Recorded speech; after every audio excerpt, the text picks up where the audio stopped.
So this is a video I've wanted to make for a time. What is the truth about China's AI progress, and does it actually live up to the hype? Recent results actually say otherwise, so let's dive into it.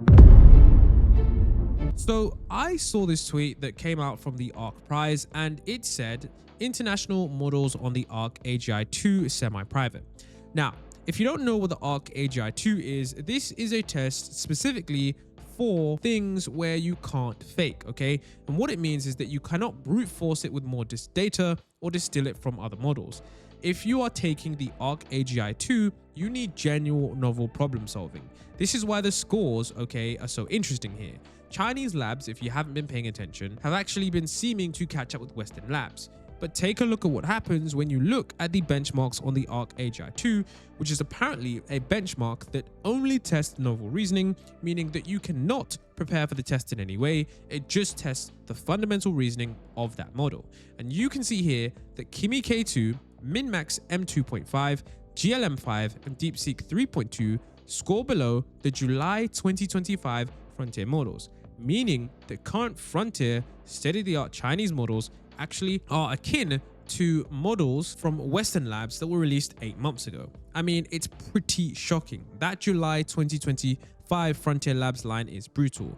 ARC Prize is saying that today's best Chinese models cannot even beat truly, okay, what Western labs were doing 8 months ago. And that's not a gap, but that's a generation behind. Now, for those of you guys who are thinking, oh, this is just clickbait, it's just, one bad benchmark, trust me, the deeper we get into this video, the more you will see. Remember, guys, ARC AGI-2 specifically tests reasoning that you cannot fake, you can't brute force it with more data, you can't distill it. It requires genuinely novel problem solving. Now, remember, okay, there are so many different statements and, things going on in AI right now where people have said that AI companies in China are behind us, they're right behind us. So this is going to be super interesting. I also saw this tweet, and this is a brand new benchmark, and this paper was published on March the 2nd, 2026, literally the same day as this tweet. And there is this puzzle benchmark, and Pencil Puzzle Benchmark evaluates LLM reasoning through pencil puzzles, a family of constraint satisfaction problems closely related to NP complete problems with deterministic step-level verification. Basically, this can't be gamed. And so the first performances that they had was O3 at 3% in early 2025, followed by an explosion in capability with the GPT-5 family. And so basically, they're testing new capability frontiers, not one that existed before, and models that were released before 2024 literally score 0%, meaning that there's no training data on these specific puzzle combinations. You either can reason through the constraint steps or you can't. Now, when you look at the chart, when you look at the data, the charts can't be clearer. United States closed models dominate entirely. GPT 5.2 gets 56%, Claude Opus 4.6, 36.7%, and Gemini 3.1 Pro gets 33%. I know that it is not the highest quality right now, but just listen to what I'm saying. And then when we look at the Chinese models, there is a complete fall off cliff. Kimi K2 gets 6%, MinMax gets 3.3%, and DeepSeek gets 2%, Qwen 3.5, 0.7%, GLM5, 0.7%, and I mean, it's pretty crazy over there.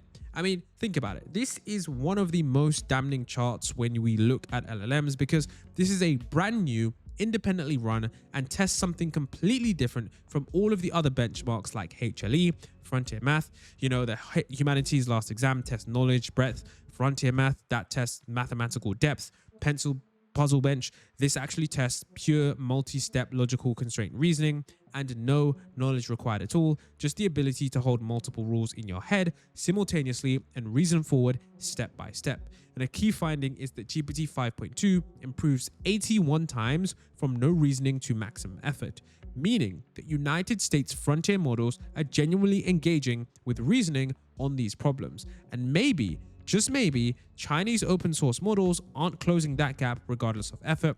They're 3 completely different benchmarks, 3 different methodologies, and we're getting the same gap. So you've seen ARC AGI-2, there's a complete drop off. Okay, and remember this was tested recently, and now we're looking at the Pencil Puzzle Bench, and we're seeing once again that massive drop off when we look at those models. You can see here someone said on Reddit that this test is designed to expose benchmatchers. It's doing its job pretty well. Now remember, guys, if we even decide to look at Frontier Math, I mean, the same story exists. I mean, it's the same story as HLE. I mean, all current models on GSM-8K and Math and all those other standard benchmarks score over 90%, and this is particularly due to data contamination. where the models are trained on these problems, but they have the data already inside of them that closely resembles those tests. And those benchmarks actually stopped measuring anything real. And so frontier math was actually a set of questions that was designed to introduce exceptionally challenging mathematical problems covering most major branches of modern mathematics, from computationally intensive problems in number theory and real analysis to abstract questions in algebraic geometry and category theory. Now, what makes it genuinely hard? Solving a typical frontier math problems require multiple hours of effort from a researcher in the relevant branch of mathematics, and for the upper end of questions, multiple days. Now, this isn't Olympiad stuff, when we look at these questions, these are open research problems. Now remember guys, this cannot be gamed. Frontier math addresses data contaminations by featuring exclusively new, previously unpublished problems, and every question was written specifically for this benchmark. They've never appeared online in textbooks or any other training corpus. The problems are also guess-proof, meaning that they're nearly impossible to solve without doing the actual mathematical work. And the models are given full access to Python. They can run code, test hypotheses, and iterate, and they still can't solve them. And remember guys, when we look at the data here, look at where Kimi K2 appears, okay? You can see that it appears literally after Gemini 2.5 DeepThink, all the way after O4 Midi High, all the way after Gemini 3. I mean, Kimi, GLM, and DeepSeek are all basically clustered at the very bottom. The only way you can actually see them is if I actually flip to the next slide, and you'll see here that GLM 5, Kimi, that's where the models actually are. And so these models score around, 2% to 3%, which of course isn't that great. And of course, when we look at the humanities last exam, which is of course another benchmark of 2,500 of the toughest subject diverse multimodal questions designed to be the last academic exam of its kind, testing the depth and breadth of knowledge across the subject domains. And remember guys, this is another ungameable benchmark. They have an additional private held out set of humanities last exam questions, and searchable questions were removed by a specific procedure. And here's the thing that was quite concerning, okay? Kimi K2 actually reported a 50% on the HLE, this benchmark, but artificial analysis actually found that they were 29.4% and 21 point inflation. And the boost from adding tool use jumped score significantly. I mean, take a look at what Zhenzhen Huang recently said about, China being behind. And this is why I say these statements are so interesting, because on one hand, you've got people are saying that China are not behind, China are right behind us. But on the other hand, when we look at just LLMs, remember, this is just an LLM thing, you can see that actually they are behind when we're looking at benchmarks that aren't gamed. Like, how far behind do you think China is? China is not behind. Anybody ahead of you? China's right behind us. I mean, we're very, very close. But remember, this is a long-term. This is an infinite race. There's no, in the world of life, there's no 2-minute end of the quarter. There's no such thing. And so we're going to compete for a long time. And just remember that this is a country with great will, and they have great technical capabilities. 50% of the world's AI researchers are Chinese, and so this is an industry that we will have to compete. And so when NVIDIA is saying is that, when NVIDIA's Zhenzhen Huang says that China will win the AI race with the US, maybe there might be more to the story. I mean, in 2025, in 2025, he told the Financial Times that China is going to win the AI race. And then, he put out a statement later saying that China is nanoseconds behind America. Now, essentially, the real argument here is that, China is subsidizing energy costs to encourage local companies to use Chinese chips, while the US states are considering waves of new AI regulations. And of course, he did state that, around 50% of the world's AI researchers are in China, and the majority of leading open source models are being created there. And apparently, the long argument is that the export chip bans are basically counterproductive. If they lose access to NVIDIA GPUs, it forces them to build homegrown alternatives, and they're less reliant on NVIDIA's ecosystem, and they're just going to be more innovative. And I mean, take a listen to what Sam Altman actually says about China, and then I'm going to show you guys even more data. The progress of Chinese tech companies across the entire stack, and also not just in AI, but in many fields, is remarkable. The reason I'm pushing back on underestimated is it feels like every conversation I have is like, oh, China's beating us, what do we do about it? So I think people are aware of what's happening there, but yes, Chinese progress is amazingly fast. Are they near the frontier? Are they near you?